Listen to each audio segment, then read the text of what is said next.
For over 200 years, the Treme neighborhood in New Orleans has existed as the oldest African American neighborhood in the United States. With such rich history and a melting pot of culture, this neighborhood holds a historical significance to New Orleans. The immigration of Haitian refugees during the Haitian Revolution of the early 1800s is what gave birth to this neighborhood. The neighborhood is named after Claude Treme, a French milliner and property owner. This neighborhood became an entertainment center for white and black Creoles to congregate.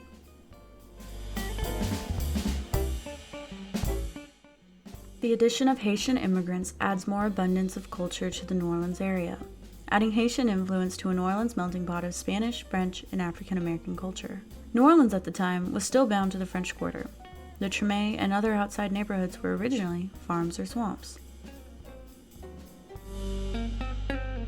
Many claim that the Treme is the birthplace of jazz as well, home to great musicians such as Trombone Shorty, Kermit Ruffins, Alphonse Picou, and Shannon Powell. Jazz became economically and politically a voice for African American New Orleanians. This also gave way to the Treme being the start of the civil rights movement as well.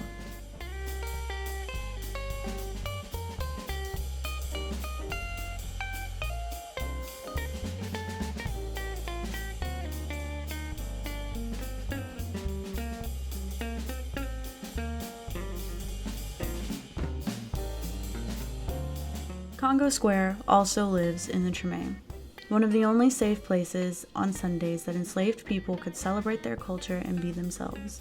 Congo Square allowed enslaved people to dance, trade goods, and even create music. This was until the U.S. took control before the Civil War, out of fear of unsupervised gatherings of enslaved people.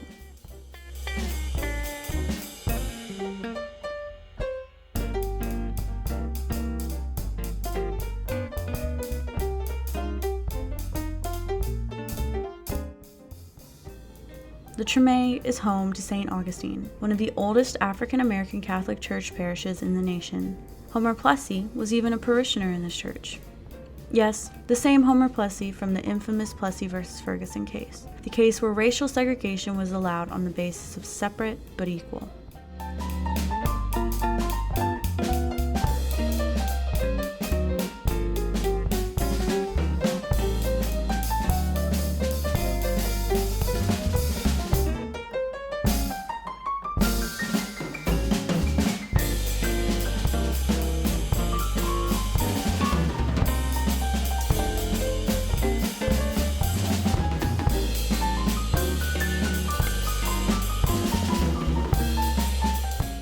Treme holds such a significance to New Orleans culture because it was one of the only major black communities in the past. The Treme created a place where enslaved people could become free, civil rights movements could be planned, and where culture could be preserved. The Treme is owed the credit of being the backbone to the major history of not only New Orleans, but the United States as well.